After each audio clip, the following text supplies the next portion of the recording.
Hey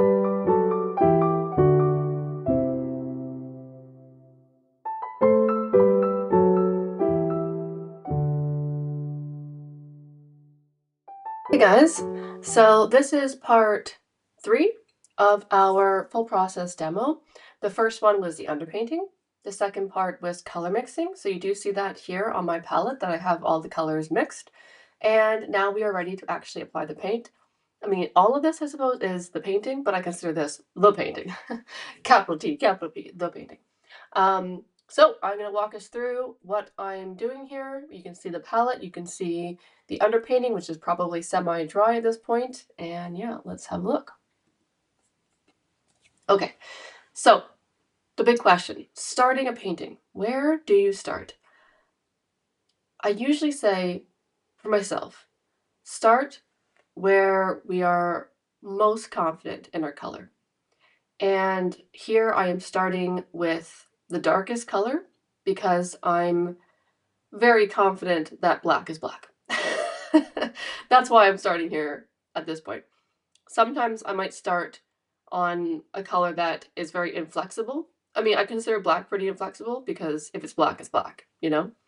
But like a lemon is also pretty inflexible. There's only so many versions of yellow that you can make, right? To be on the light side of lemon. So I could have also started with the kettle. I think that would have been a perfectly fine way to go as well.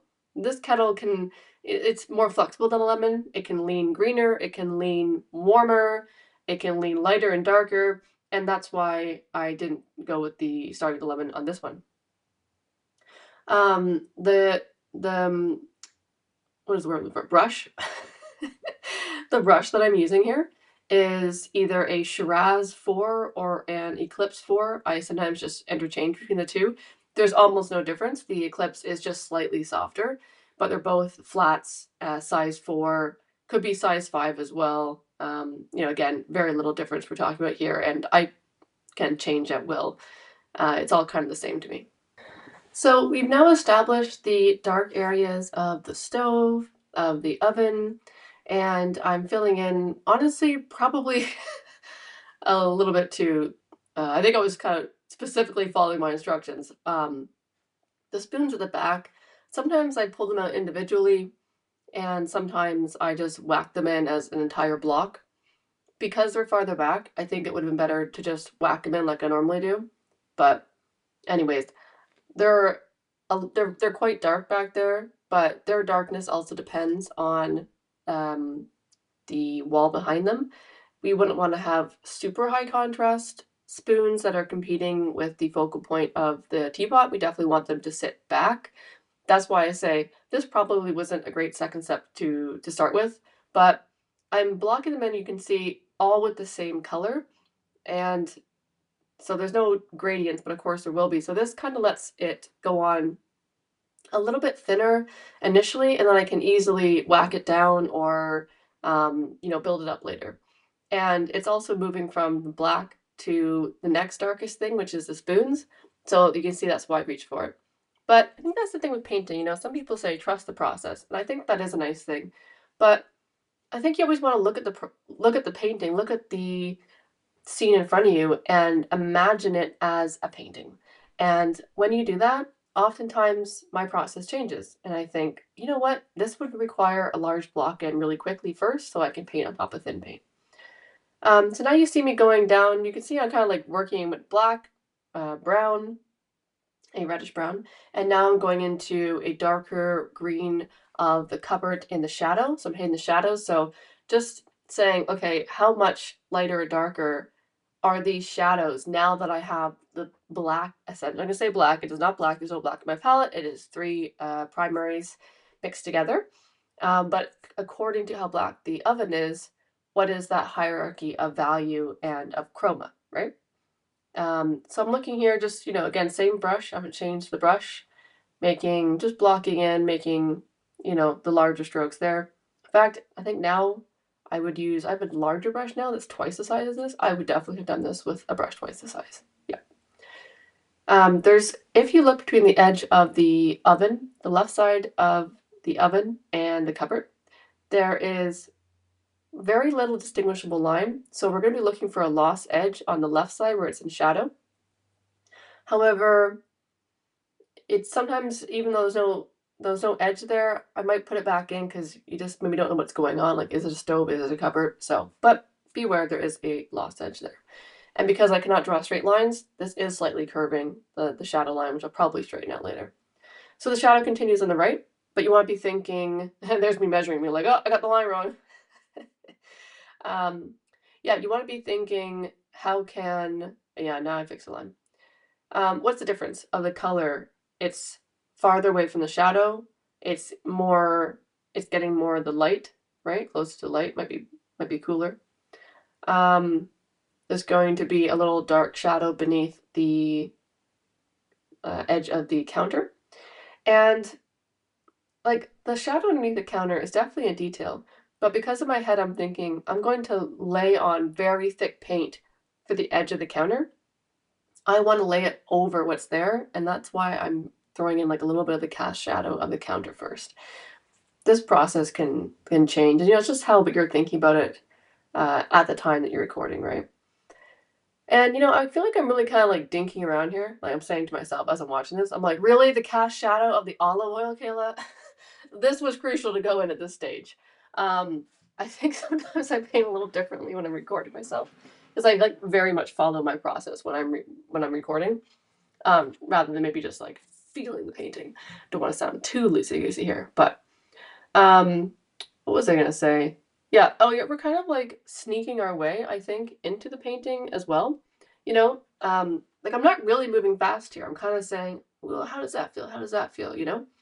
Right there, I just laid in the shadow, the form. No, sorry, excuse me. The shadow being cast upon the towel. This is not the form shadow of the towel. Really doing dinky little marks here. I'm telling myself in my head right now, I'm like, Caleb, my God, get that in quicker. That would be the form shadow. The towel is treated like a rectangle, three-dimensional rectangle. So it's going to have a shadow away from the light. So the towel is not a piece of paper. The towel is very much three-dimensional. And it's a three-dimensional as you would like to play it up. So in this case, I kind of have it a little bit to the side and I show the form shadow, and the cast shadow from the counter is hitting across the towel, right?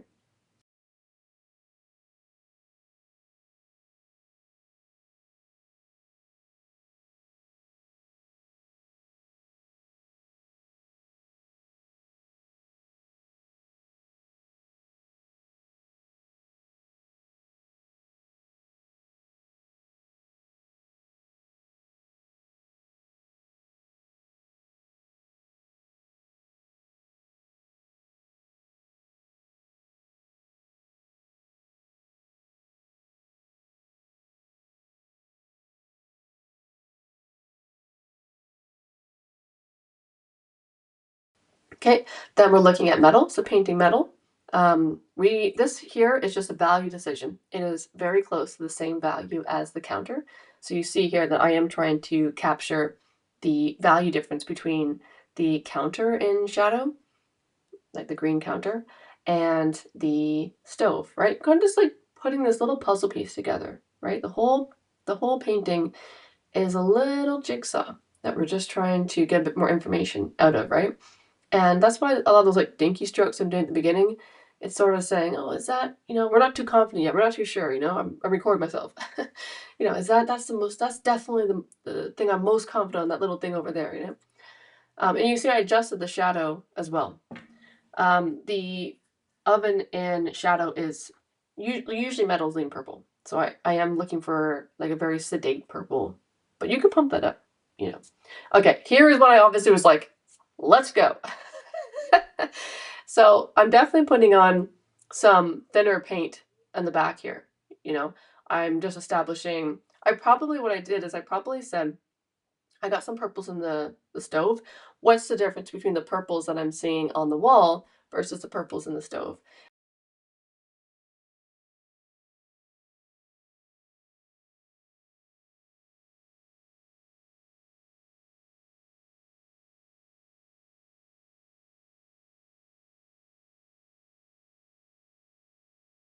I'm keeping it thin at this point, usually either meaning I just have less paint in my brush. So thin could mean less paint in my brush, or I'm dipping into a bit of diluted medium, such as solvent plus um, solvent-free gel, or not solvent-free fluid, excuse me. This means that I usually want to go over this, or sometimes I just, what I call like letting the paint breathe. This means leaving the gaps in the paint. Sometimes I do this in my sinks. People comment and they say, the sink looks really warm in the shadow. That's the underpainting coming through. And it's because I use a technique like this, where I just put the paint, like the paint on top is obviously thicker than the underpainting for sure, but I'm putting it on lightly so that it kind of drags. It's not going to be very glossy in that area, right? Because it's not as thick. But, thick paint comes forward, thin paint recedes. And sometimes you just want to be going over imagine there's like a mass of stuff.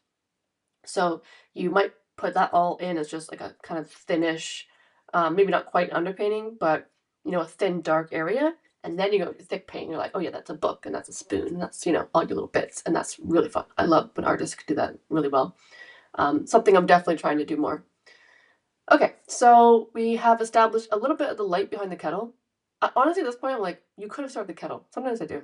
The kettle would have given me another grounding point. And I've got the cast shadow of the oil jug and some shadows. There was a pot on the right, some shadows on the pot. And then we have, the painting at top, underpainting of the lemons. That's definitely further in an underpainting than I would normally go. I don't think I would normally underpaint in the painting in the painting.